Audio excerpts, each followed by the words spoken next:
doing it. You supposed to be happy you sitting there with Kid L. Why you mad? The Kid L podcast. You know what I'm saying? We don't like the Versace's. You in Detroit now, you like a figure in Detroit. Sticks. It's got to be the Sticks. Sticks. My boy hit me up and he told me that. He's like, man, you're looking a little foreign. You know what I mean? You look like some Dubai shit. You gotta have the Sticks on, okay? We got Skeetch in the building, man. How you doing, bro? Oh, man, I'm cool, you know. You were just on the hot seat, right? Yeah, I was on the hot seat. Yeah. You're doing a lot of you're getting on the platforms. You're spitting. You're doing a lot of shows. You're doing a lot of platforms, man. Is this like a reemergence for you, or where do you feel like you're at right now? Yeah, like I'm spinning the block like shit. I was rapping before I went to jail and shit. Yeah. So now shit, like I'm getting back in the motion and shit. You know. Nick, can we cut that fan real quick, please? Talk about before you went away, where you were at and what was happening in the rap scene. Like shit, I was recording and shit, but like I ain't had no major buzz like that. I just doing like little strip club type shows and shit, little club shit. What year are we talking about?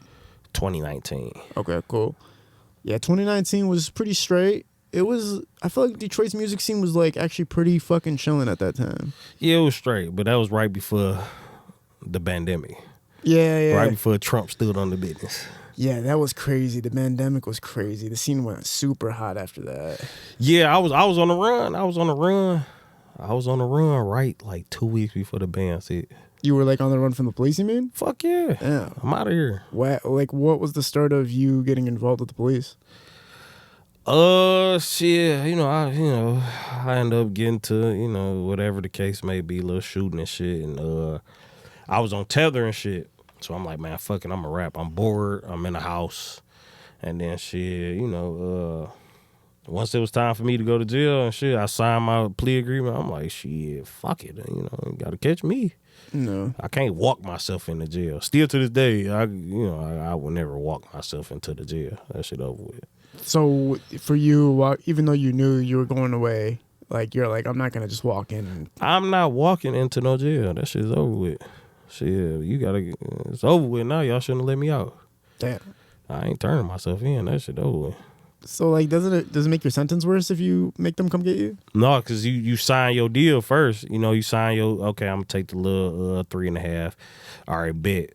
You know what I'm saying? Everything locked in. I'm gonna turn myself in when y'all say y'all is. What? Cut that tether off. I'm out of here. What was the original agreement? 3.5. They dropped a lot of the charges, the assault with intent to murder, grave bodily harm, all that shit. They just give me the felony firearm and felonious assault. Are you comfortable at all talking about the case, or is there parts that you don't really want to talk about when it comes to it? I'm comfortable talking about it for the most part, Okay, can you talk about the premise of it, like what happened, or can you give us like tidbits on it if you don't want to talk about it fully? What happened was shit. My homeboy called me, bro. I need you to ride with me on Wooty Woot, and I slid with him. Shit started getting out of hand, so shit, I start shooting, shit. And was there any casualties or anything like that in the process? Yeah, both ways and shit. Like I said, I start shooting, but motherfucker shot me. So hell yeah, I'm gonna start shooting. So you got hit as well? Yeah, I got hit. Where'd they get you? They hit me in my foot. Oh damn! Did you notice right away? Yeah, because of shit, as I'm still trying to position myself and get where I'm going, I'm like, damn, my foot fell through. So I know, like, okay, I'm hit, but shit, I can't die out here. Nah, yeah. You know what I'm saying? Motherfuckers depend on me. Motherfuckers love me. I can't just let y'all pop me down out here. Hell no. Yeah. Was this in the city? Yeah, this was in the city. Yeah, on the east side. Damn, man. Yeah, I was I was trying to go to Greektown for my boy's bachelor party the other day, and everybody was just like, "Don't go to fucking Greektown." I'm like, "Come on, man, it can't be that bad." And then I pulled up these articles that said that last year there was over a dozen shootings in Greektown. Yeah, the city is what the city is. Like, it's bitch, it is what it is. Y'all could put all the little fancy signs and all that shit. It's still the city. It's still rough. When you were in the actual experience itself, I know it's like a tough question to ask, and it's kind of like messed up, but like the experience of being in a situation like that where the shooting's happening and everything like that, how much focus is there in protecting your life, or is it just wild? Like, do you have control? Do you have any control of what's happening? You really got zero control, bro. Like, you know what I'm saying? Bullets don't got names. So these motherfuckers flying and, you know, everybody gonna say, oh, if it was me, I'd, you know. But shit, nigga, when it's going down, it's like, shit, it's really no way. You're not even thinking about getting yourself out. You just, you know, it's like getting in a fight. You know, when you fighting and them blows get swinging for real, like, you know, you just going off instinct. It's going off, I'm not trying to get hurt. Yeah. You know what I'm saying? So imagine, like, for bullets and motherfuckers shooting, like, it's, you know, I'm just trying not to get hurt. I'm trying to go home.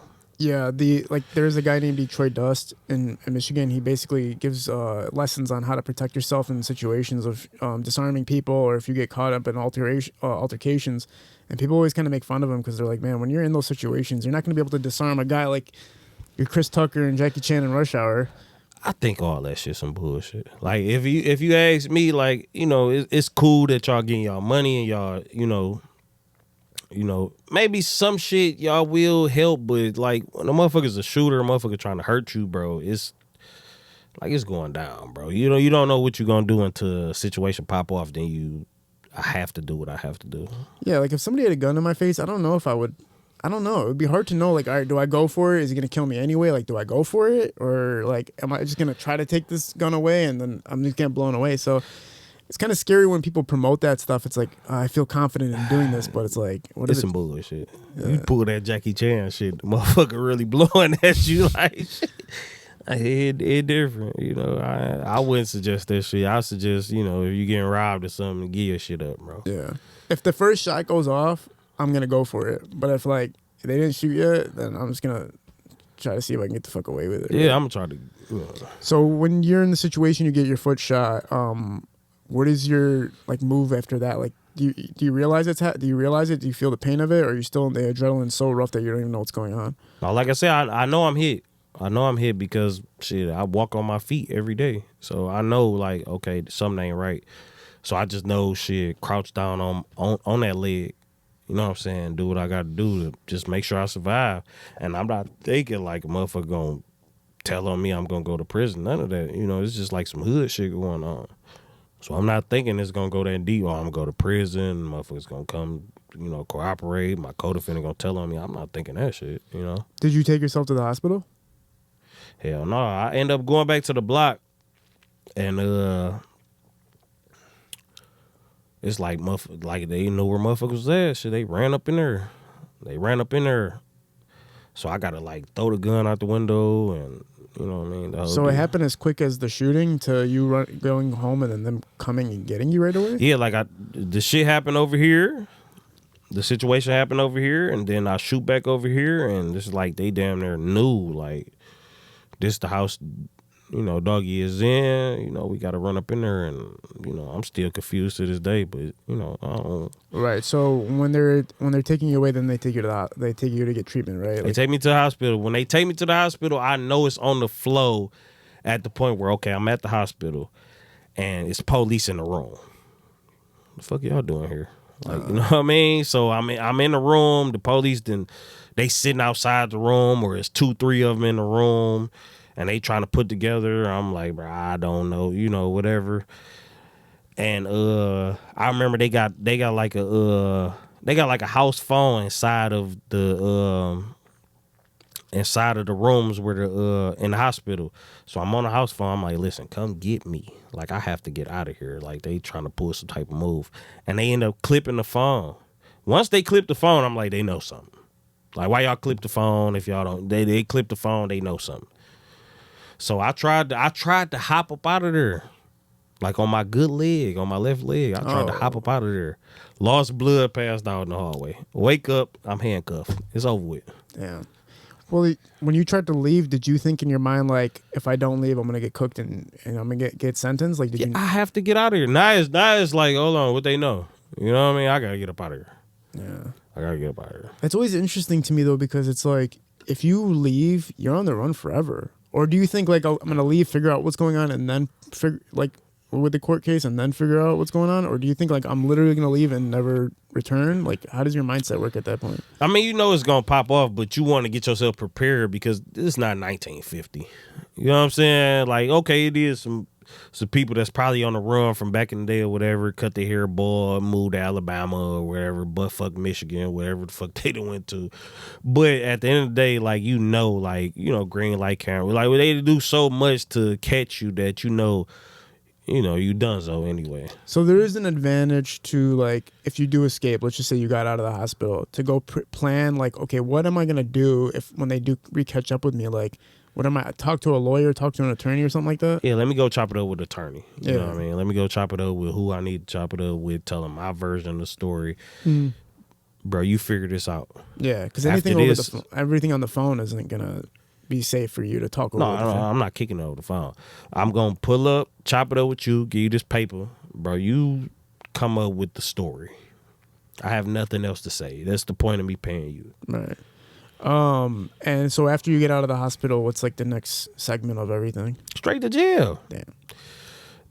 There was no house. Soon as they sold my foot up, they rolled me straight to Mile. I woke up in Mile like, what the fuck going? Why y'all on me? We know. So they put you in the pen in Macomb County? No, Mile Center. Ryan, Ryan. You know? Okay. And then when you're in there, you're calling your lawyer, obviously you're calling your attorney and figuring out how to delegate the situation? No. I ain't have a dime at the time. I was poor as a snake. Damn. I was poor as a snake, so I didn't have a lawyer. So now it's, okay, we gonna come holler at you. I'm gonna turn y'all down. I don't know nothing. I'm clearly a victim. I have no clue of what happened. I woke up shot. Here it is. Y'all probably shot me.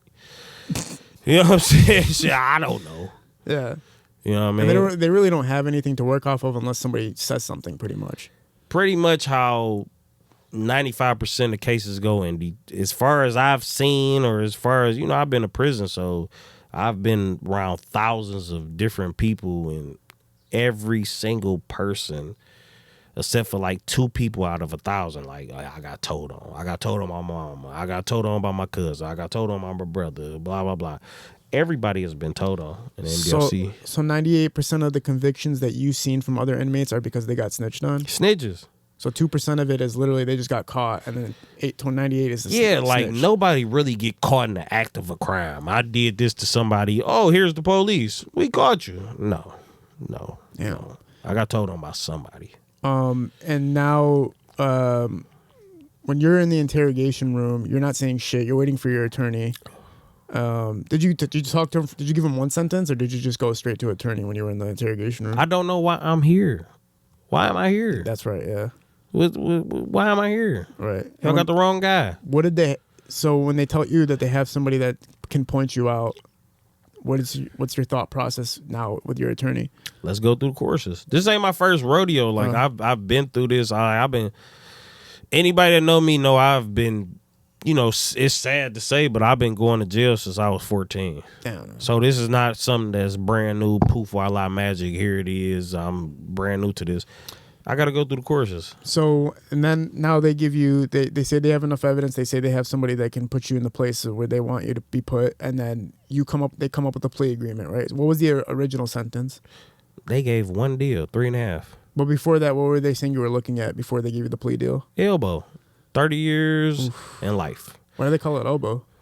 Elbow, they call it elbow. I don't know why they call it elbow, but the elbow mean life.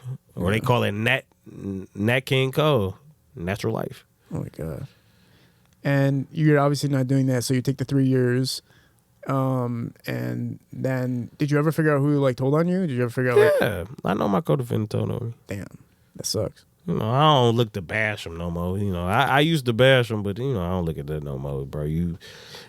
I always look at it now like, shit, bro, I put you in a position that you wasn't prepared for.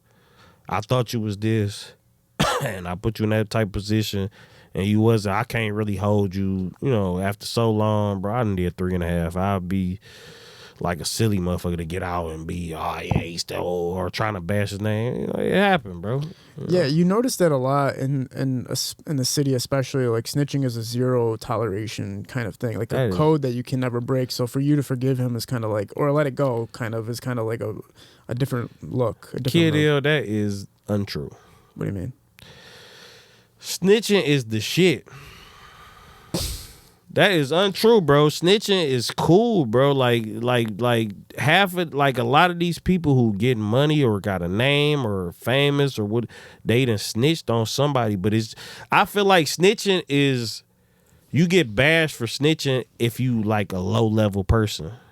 You know what I'm saying? Like I feel like somebody can get away with snitching if they got cash or they having a bunch of girls around. Or they be, you know, they got some type of following or something. Your snitching will get threw up under the rug. But dog, he ain't got a dime. He pose a snake. He can snitch and they gonna step on him. People gonna try to harm him or at least dog his name out or whatever the case may be. But if you snitching and you got a bunch of money or you got a, you know what I'm saying, a following, they gonna try to make, oh, well, his snitching wasn't really like snitching. This is how it is. I don't believe that snitching is shot at people who don't have, I mean, you know what I'm saying, people who got a lot of something going on. I don't believe that, bro, because I know personal people who snitching to this day from Detroit, big names in the city, but we gonna sweep that up under the rug because dog turned. Yeah, that's where, I don't know if you're familiar with Dogface Calderon, but he's like this, he's an emerging figure in re-emerging in Detroit, and all he does is he created a thing called the Fuck N-Word Files, where all he does is point out people who snitched it. Like, he's like, yo, don't forget this dude snitched, this dude snitched. Like, don't forget these dudes snitched. And for you, so when you're getting out, you're kind of like, okay, I'm moving past that. And now that's when you figured out, let me get back into the rap bag, right? Like, that's kind of like, let me get back into the rap bag. Talk about the beginning process for you of getting back into artistry itself. I don't know, like the whole time I was in prison, bro, I wrote raps. And I told the whole yard, like, bro, when I get out, bro, I'm finna rap, bro. Like, I don't really stand a chance on the streets because I still move off of old school time. I still move off of no snitching. I still move off of, if he is a snitch, I won't mess with him. Even he got $1 million and he trying to mess with me, oh, bro, I could put you in position as a rapper. Ooh, well, I'm cool, bro. Like, hold on to your cheese. I'm straight. You know what I'm saying? So I knew, like, that was over, and I grew up in the field. Like, I didn't grow up like how a lot of, at least listening to Detroit rappers, like, you know what I'm saying, I grew up as a fan of everybody from Detroit. Like, it's not a single person from Detroit where I'm like, at a point in time I was a fan of everybody's music, but I didn't listen to their music and I'm like, damn, like, my story a little bit different. You know what I mean? I don't have the big ball and, oh, I was driving Bentleys to kindergarten and all, my pops was rich and all that. Like, I don't have that same type of story. I'm straight from the gutter for real. So I just knew, like, okay, well, my story gonna be a little bit unique because, you know, I come from the mud. I represent for the have-nots. I don't represent for people who grew up with all this money or grew up with all of this dope money or, you know, all the fancy stuff. I grew up from the people who ain't have shit. You know what I'm saying? Yeah. And that's it is kind of interesting to see how much people promote that, like promote the rich lifestyle, but also try to slip in the fact that they've been broke for a long time. Yeah, like, when was you broke, bro? Because, like, when I'm doing my music, bro, like, I might say kidney. My next word not gonna be Bentley because I never had one, bro. I'm not gonna rap like that. Like, I don't know that point of life. Like, once I get to elevating, okay, yeah, you know, maybe my flow might change or what I'm talking about might change. But right now, at this point, like, I come from syrup sandwiches. You know what I'm saying? So I can't see myself speaking on something I don't know about. So I'm not going to just, you know, make up a bunch of hoopla or whatever the case may be. And I can't, even though this is cool in Detroit, is to rap a certain way. Or I had a bag or I've been getting money. I've been, you know, I ain't been getting money, bro. I come from being, you know, the struggle. You know what I'm saying? And I feel like that's what separates me because, like, you know, I'm from the trenches for real, bro. Like, before I went to prison, bro, I ain't never had over $5,000. You know what I'm saying? And to Detroit people or Detroit rappers, he's a bum. He's nobody. What you mean he had a nickel? Like, I done threw a nickel in the club. Like, that's not for me, bro. If it wasn't for prison, I wouldn't have, like, I had to unbummify myself in prison, bro.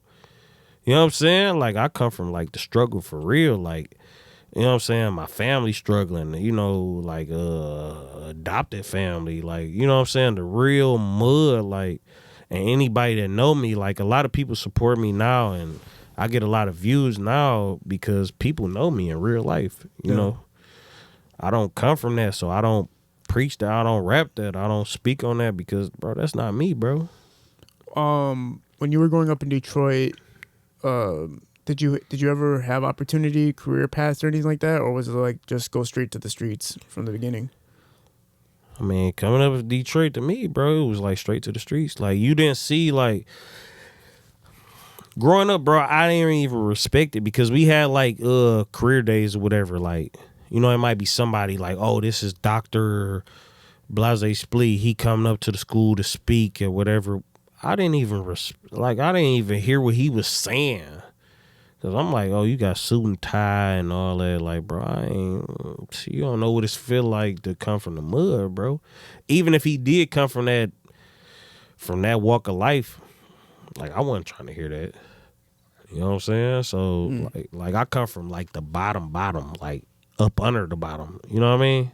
What was the first time of your life where you realized, like, you're involved in this lifestyle, and did you find any benefit to the lifestyle you were living when you had to hit the streets? Yeah, you know, you getting that cash. Was it coming in right away? Yeah, you know, I was always, I'm not a drug, you know, I ain't really hustle. Like, I always stole and hit licks and, you know what I'm saying, stuff like that. So it's immediate gratification once you jump straight in the mix and you go from $0 to hitting the lick. Now you got, you know, $3,000. It's like, you know, oh, this is the shit. You don't get no better than this.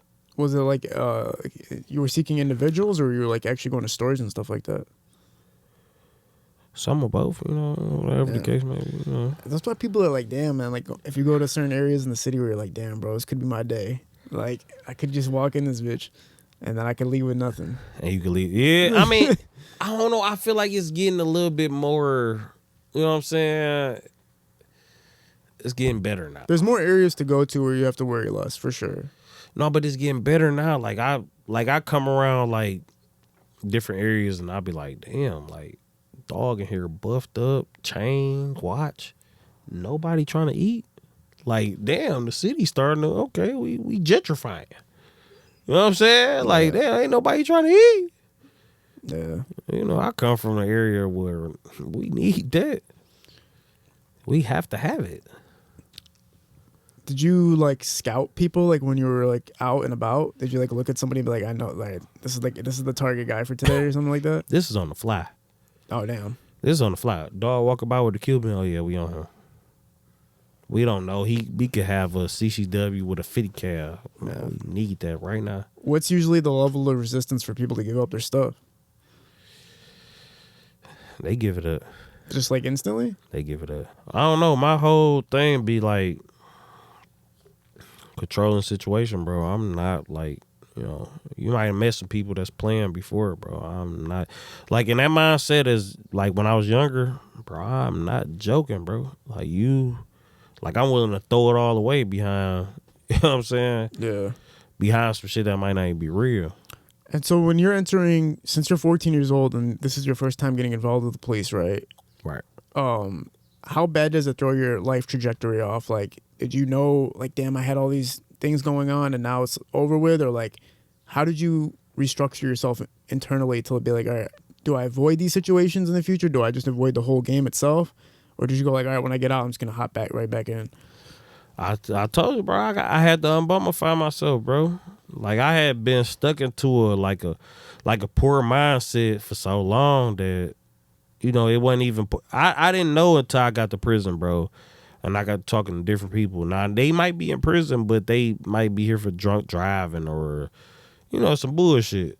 So, you know, I kicked it with everybody that was in the prison. And, like, they told me, like, bro, like, the way you think or the way, like, your friends think or the way you then grew up, bro, that shit is unnormal, bro. Like, that shit is not normal, bro. That's not the way, like, I might be here with you, but, bro, that is not normal, bro. Like, seeing your friends die and seeing all these, like, you was a victim of PTSD, bro. Like, that shit is not okay. Right. And that's the whole thing of it, right? At the end of the day, is people, even though they hear these stories and people magnify these stories, it's all from trauma. Like, all these stories come from trauma. That shit is not okay. You know what I'm saying? And I didn't know until I started dealing with different cultures of people, whatever the case may be. But, like, you know, I'm thinking it's normal.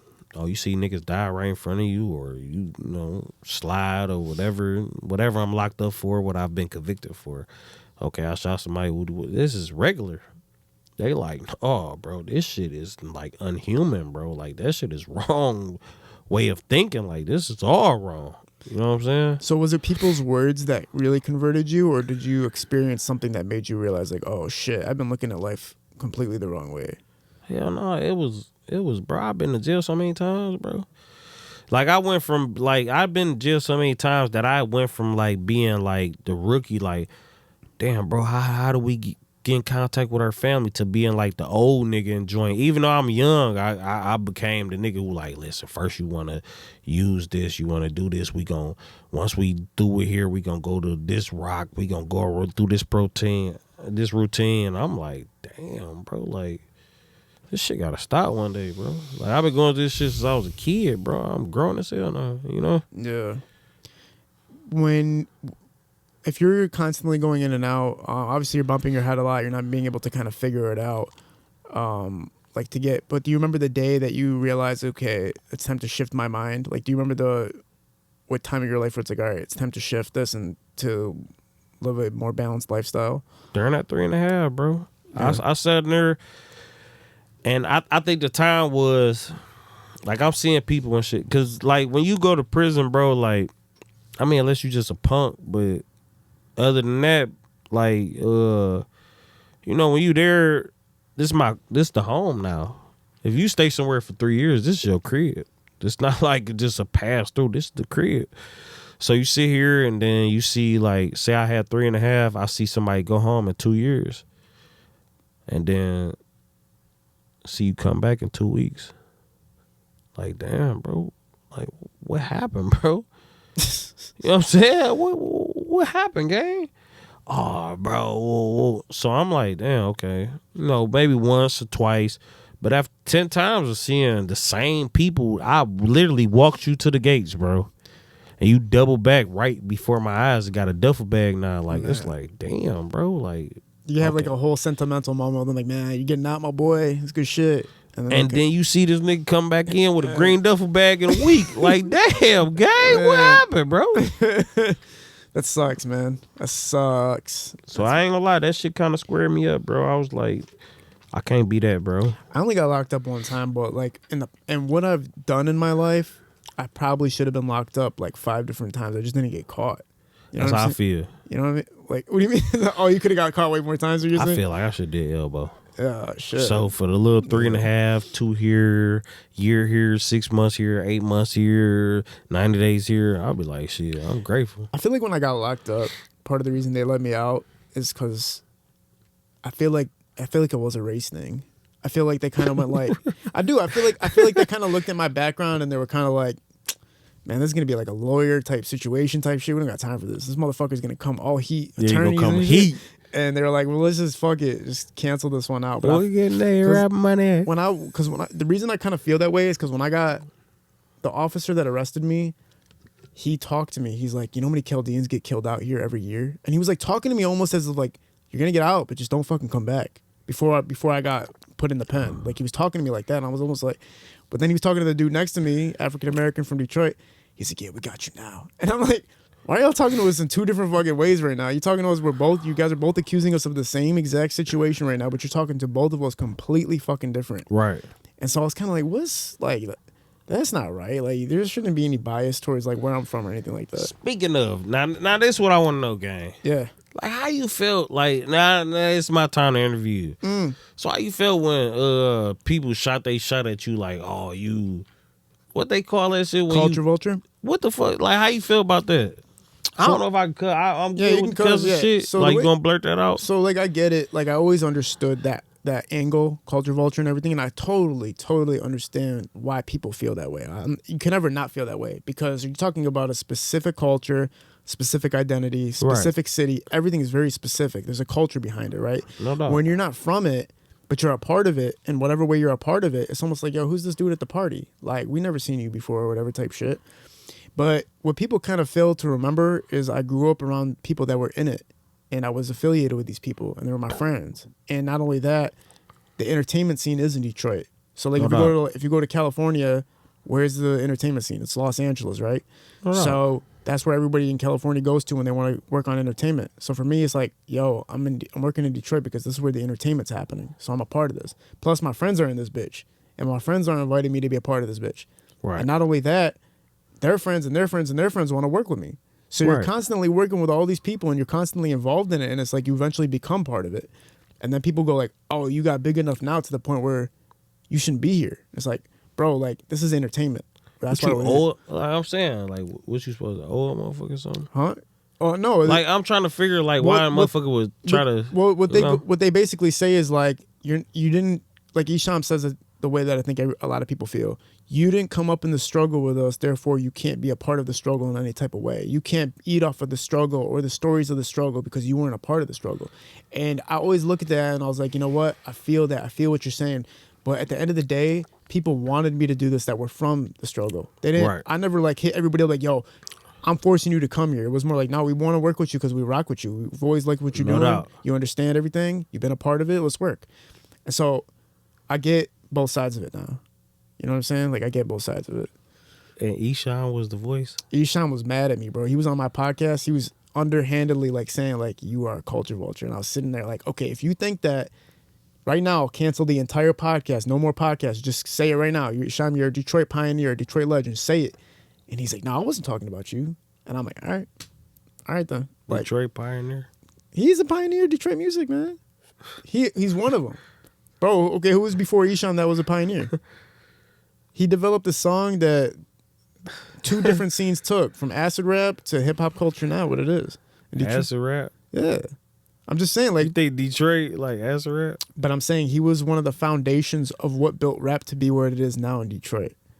Like, even though he started off with acid rap and what it was, he also did street shit. He also did Detroit hip hop. Right. And then people took his style, developed it more, and eventually it swayed into what it now is Detroit hip hop. I'm not saying he's fully credited. Why, you don't think that? Who was before Eshawn that was helping develop the sound? Yeah, listen, we start with Blade.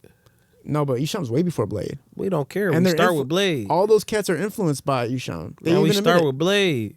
We start with Cheddar Boys. Yeah. You know what I'm saying? But who do you think was the person that put the seed in for Detroit to have the foundation to develop those sounds? Blade. Blade wasn't all. I don't care if he came 15 years after him. Blade. Okay. This is who started this shit. You know, even Royce the 5'9" says that about Eshawn. I mean, you got to take what Royce says into credibility. This guy knows the whole scene inside and out. But let's forget about that for now. Let's talk about that. If you want, let's talk about Detroit hip hop history, because I feel like you know what you're talking about. You think Blade Icewood was the starting foundation for what This the pioneer.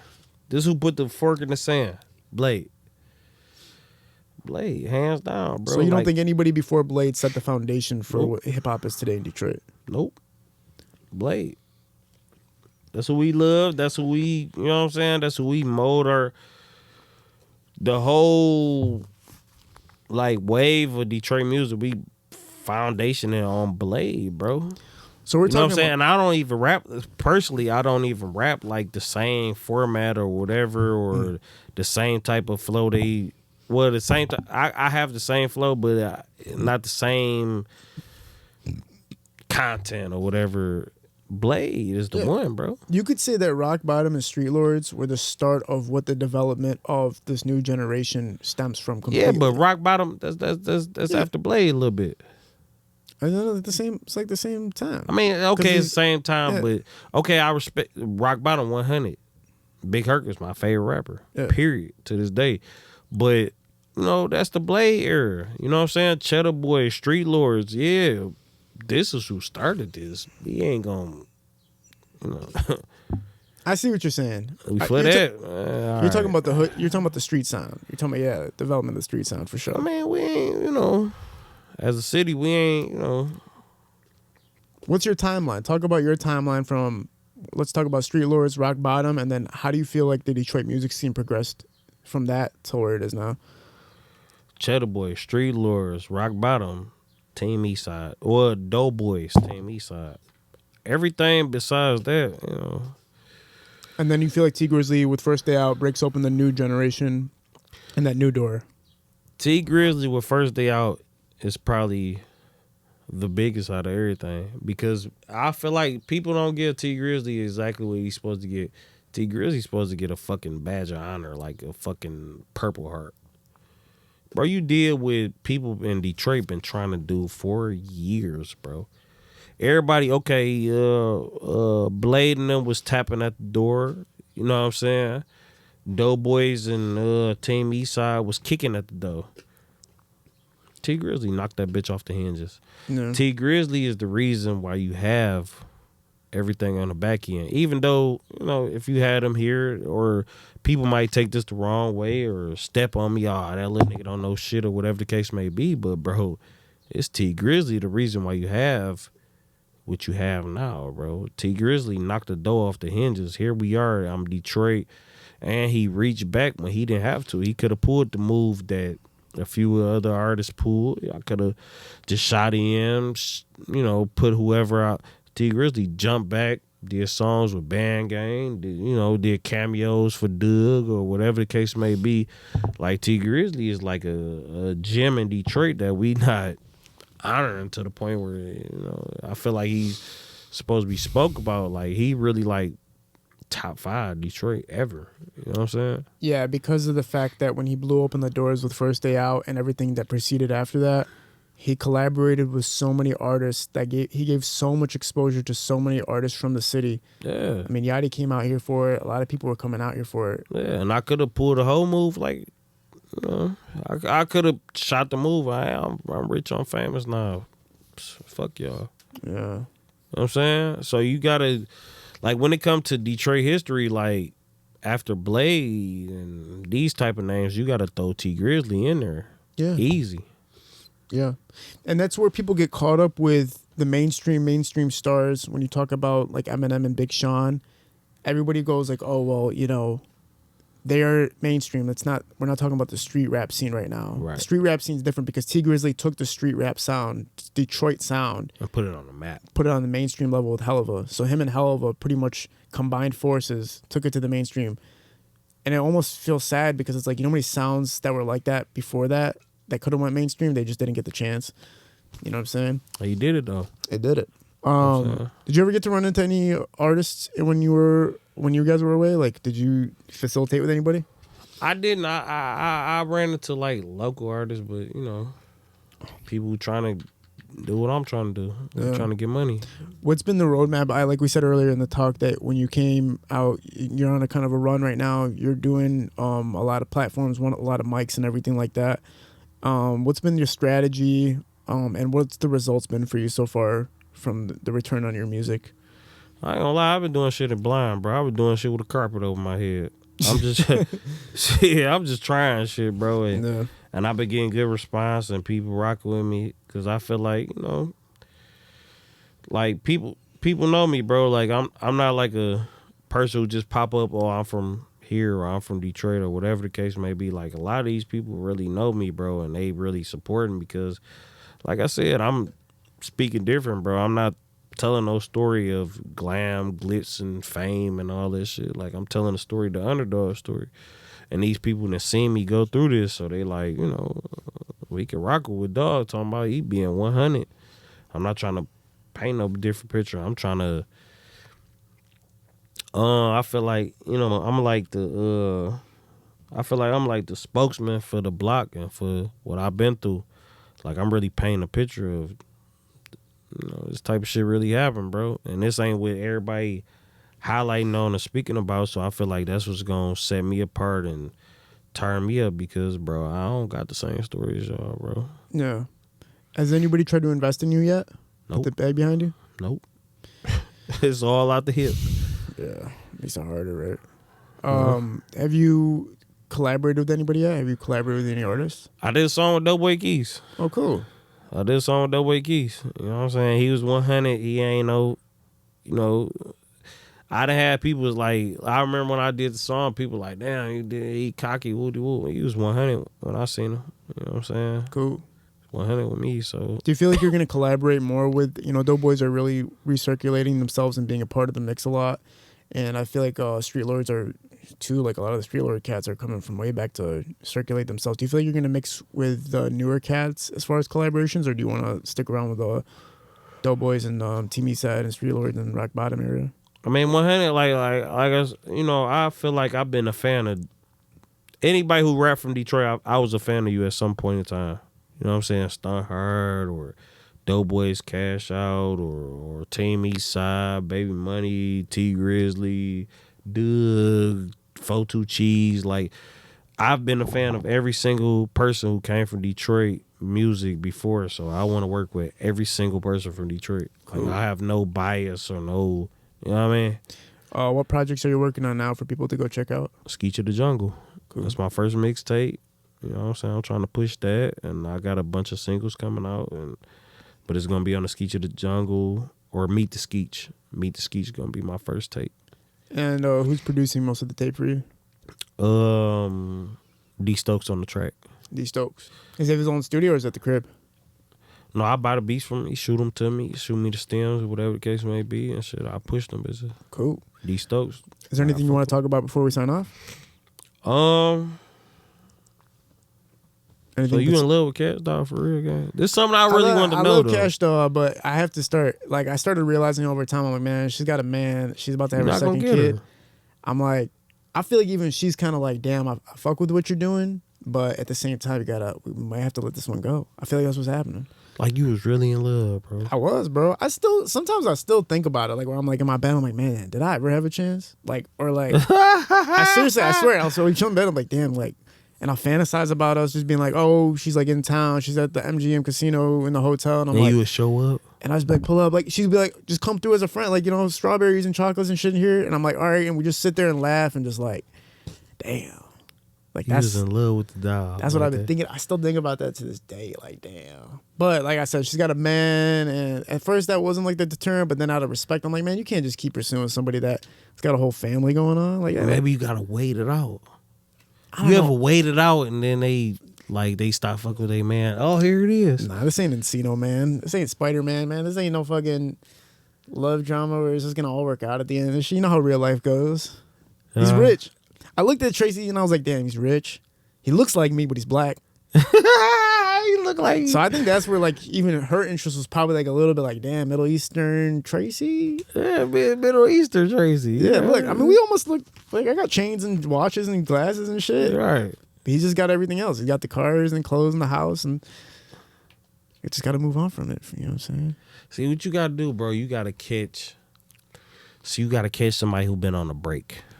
When it comes to Detroit girls, you got to catch one who been on a break. You got to catch them when they just had a baby and they on the back end of you recovering from their baby daddy went to jail, woody woo. So you catch them then, and then they on fire. Like, they gon', you know what I'm saying? Like, y'all gonna fuck so many times a day. You know what I'm saying? Like, they gonna be in their sexual prime and all that shit, bro. Yeah. And then you lock on. You know what I'm saying? Like, they gonna be so head over heels for you, and you ain't really even did shit. You done took them to a couple, That's the perfect timing.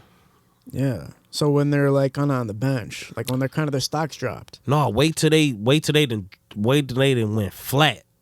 You know what I'm saying? They came off have a baby, or they ain't been fucking with nobody for like a few months. Now about time you swindle in and you catch them, it's gonna blow your fucking mind, bro. You know what tripped me out the other day when I was at the casino? My boy, so this girl came up to us and she just like kind of swung into our conversation, and I was like, that's odd. Like, women don't just normally do that. She starts talking to my boy, and he's getting her number and all this shit. I was like, damn, that happened so quick. And I realized this girl was probably a call girl, where she kind of like, yeah, I work at Legends and shit. At the casino? Yeah.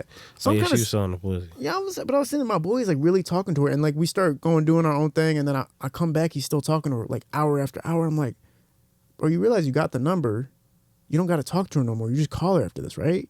Nah, you going for the kill. If she's still gonna talk to me and she ain't talking about that cash yet, because Detroit, them bitches gonna ask for that cash. That's what I'm saying. So like, what's the point of talking to him if you know it's just gonna be a transaction? Did she ask for the cash? She didn't, but she was. I think he was like kind of pursuing her. Like he already got her number. He already got all the information. But it's like he kept pursuing her as if he had to. Like, oh, I got to keep talking her up. But it's like that's like clearly a call girl. So therefore, you don't have to keep chatting it up, right? How the fuck you know she was a call girl? She said she worked at Legends. What the fuck does that mean? That means like, come on, man. Come on, man. You know what that means. It might be a freebie. Every now and then you get a freebie. Really? Yeah, you know how much free paid pussy I done got? Every now and then you get a freebie. You might just be right time, right place. Now here's a freebie, but I'm gonna charge you a friend. So you've gotten it from a stripper before without paying? Man, I done got it on the house before. A few different times. I done got it on the house. What's the trick to getting it on the house? I don't know. Right time, right place, right conversation, bro. Like I done got a lot of free shit that everybody done paid for. I'm like, y'all paid? Like I had a night of fun, bro. I didn't pay a single dime. It done been times I didn't have a dime to pay for this motherfucker. Like this is on generosity only. And if it's not on that, bitch, I'm out of here. So you don't pay? Sometimes I pay. I ain't gonna lie to you. Do you work to not pay at first and then it like works out, or do you always like? It gotta be something I want to pay for. Like I don't know why I want to pay, but what's that girl? The Body. You know what The Body is? You don't know The Body? The porn bitch, Detroit bitch. No, The Body, no. I will pay. I think Yellow Montana. I would have paid for Yellow Montana. I don't know if you know what that is. I don't know what that is. I probably shouldn't have said that on the air. Yeah, that's not that wasn't smart. Probably got to scratch that little piece off. Yeah. Kids be saying that's crazy though. You didn't have to pay. Everybody else is paying. Bro, it done been a few times, bro, where everybody in the hood to pay for. I ain't pay a dime. I ain't pay a dime. And my game, like I'm not a game. Like I speak game. I talk more. Hell no. What do you think? Like, how do you think relationships have evolved in Detroit with men and women from 10 years ago till now? Do you see any changes or anything like that? And what women find interesting in men and what men find interesting in women? Yeah, niggas aren't paying for prostitutes, bro. Like, girls have totally changed. Like, I remember them being like a certain way and then to the way they are now, bro. They are real life the new niggas and the guys is the new girls, bro. What do you mean? I mean this because girls is dogs now. You know what I'm saying? Like, you go on a date. Back in the day, we used to go on a date and we used to try to negotiate and swindle and snake our way into some pussy. That shit is over with now. You know what I'm saying? You go on a date now, they trying to sneak and swindle and snake their way into some dick. Like, nigga, they trying to, all right, well, like, if you don't try to fuck, like, this nigga's a clown. He's a goofy. Wow. Yeah, bro. Like, they believe, like, what we used to believe, that, nigga, after this date, nigga, we have to fuck now. And what's crazy about it is, bro, like, guys have became the new girls and girls have become new guys because this is what they expecting, and guys have been, wait a minute, what about my feelings? Wait a minute, well, hold on. She can't just do me like this. And girls like, nigga, all right, I hit you. I hit your friend. What's the problem? Wow. And this how we used to be back in the dope boys, our dog hoes area. That shit is over with now. You know what I'm saying? Like, I see it all the time. I ain't know it until I got out of prison, bro. And I'm like, damn. Like, girls aggressive as hell now. Yeah, which is weird because it's like you can find a guy anywhere that's kind of willing. But they aggressive. Nigga, give it up. Yeah. And the niggas is not, we trying to be like, oh, I want to be in a relationship. I want to be in love. I feel it's harder for girls because they have so many options, and then like social media made it like a gallery for them to kind of scroll through. Like, all right, what's he got? What's he got? What's he got? And it's like I can just keep upgrading instead of settling for one dude. It's like right at the palm of their hands to like just pick whoever they want. Yeah, that's what they on now. Like, Yeah. Okay, well, shit, what's up with the cheese? What can you do for me right now? Girls to change, bro. Girls is like, they all about what you could do for me. Yeah, they use men as like a come up, but the problem is they end up miserable or they find a way to like find the limitations to that. Because imagine spending time with somebody that you really don't like, but they got cheese. Like, you can only enjoy that for so long. I don't know. They willing to ride it out. If you're gonna be broke for the rest of your life, or you gotta go marry this dude that you really don't give a damn about, I think you're gonna take the cheese. Give me the cheese. Yeah. Because Detroit is the home of. We has like some, we has like some girls that's from straight up the gutter, the slums. You know what I'm saying? They come from lights off. They come from like boiling they water in the microwave to take a bath. So if they come up on some cheese, they're gonna take that paper every time. Like, they not gonna turn this shit down. You're crazy. Bro, you know what's crazy? Like, you know who V-Life Keys is? Yeah, that's my homeboy. He posts sometimes like these videos of women with no makeup on. Right. And you're like, oh, like you right when you see the video, like, and then they start putting their makeup on, and I'm like, I literally, I hit that before. Yeah. Like, and I'm like, I didn't even. There was a granny that he posted. Yeah. This granny that V-Life Keys posts, and she has nothing on, and then she put her makeup on. I was like, I hit that before. You hit the granny? I hit that same lady that he had posted. You whooped the granny down. And I'm sitting there like, she did not look like that. If I knew what she really looked like under that makeup, I never would have hit that. Yeah. But I'll whoop granny down to the floorboard. Can you imagine how my stomach churned when I seen that? I was like, I can't believe I hit that. The black girl. Yeah. So how many black hoes you did hit? I think the first black girl I ever hooked was the third girl I ever slept with. Second one was the third. How old is you, nigga? You talking about? I had a girlfriend for 8 years. So after you ain't cheat. I didn't cheat. I don't hang with niggas who don't cheat on their girl, bro. Why? That shit weak, bro. Because you are untrustworthy. Why? If you don't cheat on your girl, bro, you are untrustworthy to be inside the circle. Why? Why would cheating make me more trustworthy? Because you might tell them something.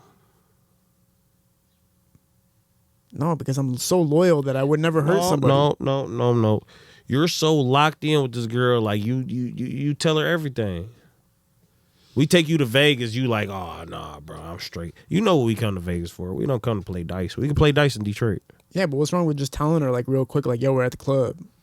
No, you would tell your girl, oh yeah, Skeetch and them, they was with some prostitutes. I ain't involved.